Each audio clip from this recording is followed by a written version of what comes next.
Welcome back to TC Talk Sports. Yes, I'm still doing NBA team previews. We're only a couple games into the NBA season, still a long way to go. I'm going to have a preview for every single team before we get too deep into the season. With the previews I've already posted on this channel, I've said a lot of very accurate things. If you don't believe me, go back and watch those videos that are already up. If you want to get notified and follow along on this journey with me, make sure you hit that subscribe button for more NBA previews, more sports content every single day. Also follow TC Talk Sports on TikTok. Post something on this YouTube channel and that TikTok account every single day. If you're a sports fan, NBA, NFL, MLB, definitely subscribe to this channel. Follow that TikTok page. You won't regret it. Like I've said a million times, I'm doing a preview for every single team in the NBA. I'm going to try to get them all out before we get too deep into the season. I'm almost there. This is about preview number 20, I think, with this one. And today's preview is the Chicago Bulls. Last year, the Bulls went 39-43. That was 9th in the East. They made the play-in tournament. They beat the Atlanta Hawks and then lost to the Miami Heat in that next round. Offensively, it was a struggle last year. They're missing some key guys, but overall, they scored 112.3 points per game. That was 22nd in the league. I think this year their offense is going to be better. Top 20, I think. They got some key pieces back, made an offseason move that's going to improve their offense. I'll get to that in a little bit. And then my full prediction of where they're going to finish this year will be at the end of this video, so make sure you keep watching for that. Leave a comment below of how far you think the Bulls are going to go this year, what their record's going to be, and just overall thoughts about the Bulls in this 2025 season. Defensively, the Bulls were about middle of the league last year. They gave up 113.7 points per game. That was 16th in the league. Opponents shot 47.3% from the field against them. But the Bulls, an active team on defense, that was thanks to Alex Caruso, who is no longer there, which is part of that big offseason move that they made. 7.8 steals per game, 9th best in the league. I think defensively, this team's going to be worse this year. Offensively, a little bit better. Starting off with Zach LaVine. He got hurt last year, pretty serious injury. He only played 25 games, but he's back fully healthy this year. Through the first couple of games in this 2025 season, Zach LaVine has looked pretty good. Last year in those 25 games, he averaged 19.5 points per game, shot 35% from beyond the arc, 5.2 rebounds, 3.9 assists. I mean, he's back, fully healthy. Everybody knows Zach LaVine is a really good player, an all-star caliber player. He's going to be the leader on this relatively young Chicago Bulls team. So I expect him to have a big bounce-back year this year and kind of high expectations for him and people around the league talking about that as well. He is a really good player, back and fully healthy, so it's exciting to see one of the most exciting players back and fully healthy. Now on to one of my favorite players in the league and maybe one of the most underrated players in the league, Coby White, starting point guard for the Bulls. He's now in his 6th year at a UNC.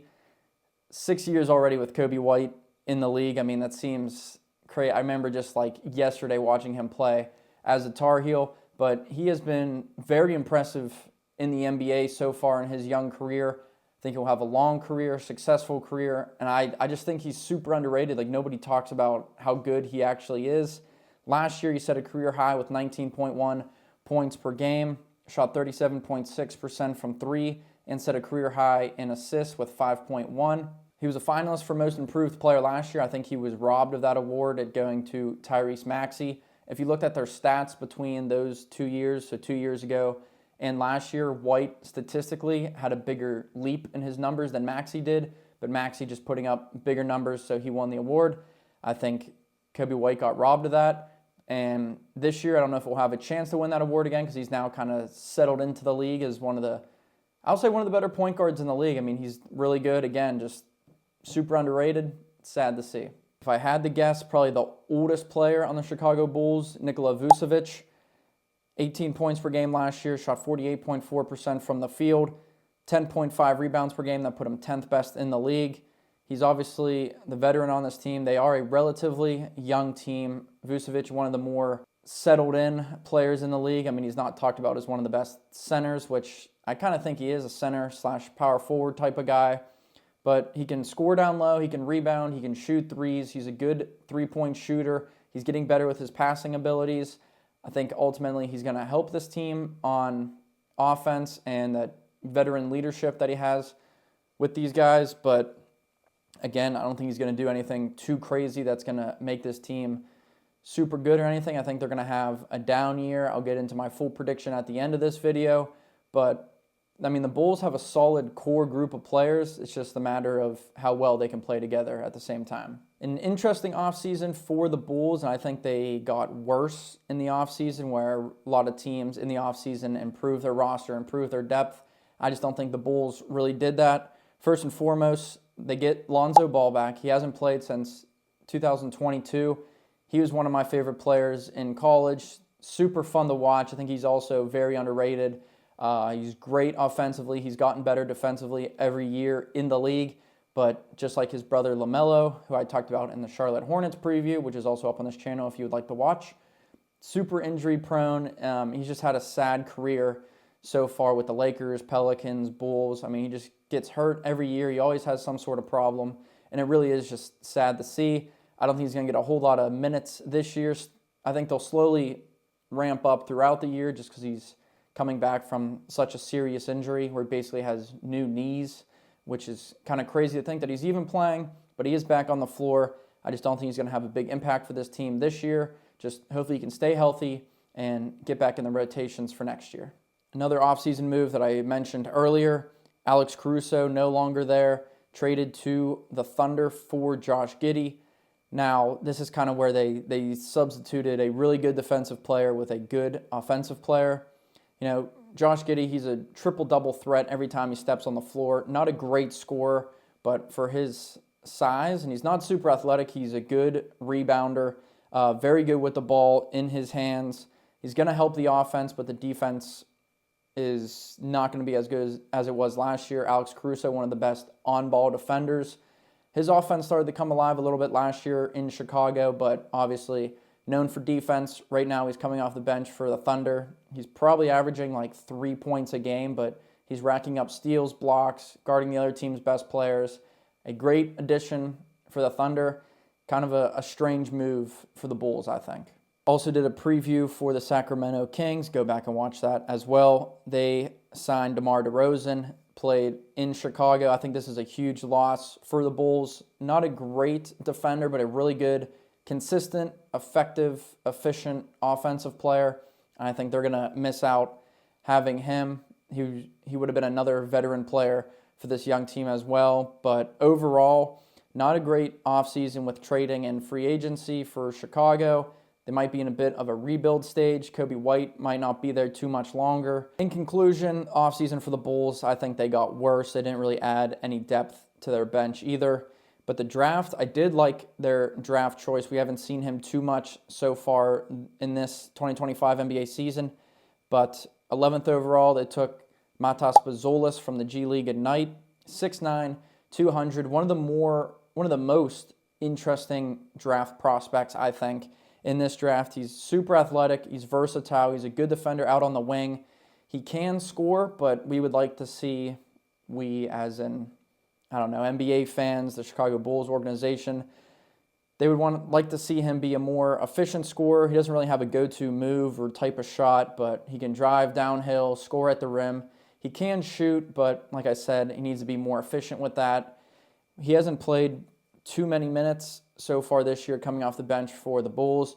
On my TikTok, I made a video of how probable it would be for rookies to win Rookie of the Year. He was one of my favorites, to be honest, along with Stephon Castle and, I don't know, I forget the other one, but Stephon Castle, Bazolis, they were one of my favorites to win.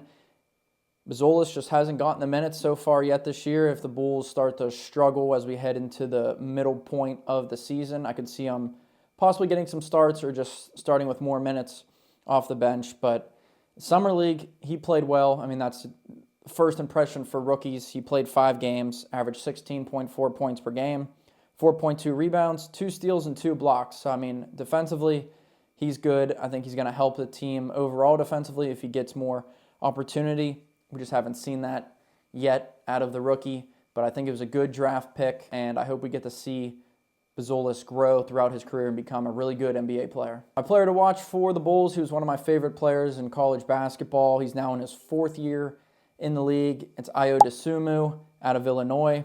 Last year, I think he started to get on some people's radars of him having the possibility of being a pretty good NBA player. I'm not going to say he's like an all-star or anything, but I think he's definitely a good basketball player at this point. He's only going to get better, and he'll be a key piece for the Chicago Bulls team for however long he's there. Last year, he played 76 games, so he is reliable, consistent, played 29 minutes per game, averaged 12.2 points, 3.2 assists, shot 50% from the field, 40% from three. He was efficient last year. He's not going to be relied on as a go get us a bucket type of player, but if he comes off the bench, I think he's a really good bench player. Could have the chance of winning Sixth Man of the Year, but I think right now he has started a couple games for the Bulls. But I think Dosunmu is just a solid player overall. He's about 6'5". He's got a long wingspan, really athletic, not the best defender, but he's willing to defend. He gives 100% effort every time he's out on the floor, and that's all you can ask for out of a young player on a young team. My prediction for the Chicago Bulls, I'm sorry, Bulls fans, but I just think in the offseason the team got worse. I think Chicago's going to miss the playoffs this year, possibly have one of the worst records in the East, finish in that bottom four. At best, I see them fighting for that last play-in spot, but overall as a team, I don't think they're all there yet. They are kind of in a rebuilding stage. They have a couple older guys like Vucevic and Levine and Lonzo Ball, but most of the team younger. I just think they got worse in the offseason. If Levine and Kobe White and Vucevic stay healthy, that's a good big three. Not one of the best in the league, but all really good offensive players. I'm going to say they're going to miss the playoffs, but best case scenario for Chicago, they're fighting in the last couple weeks of the season to get into one of those play-in spots.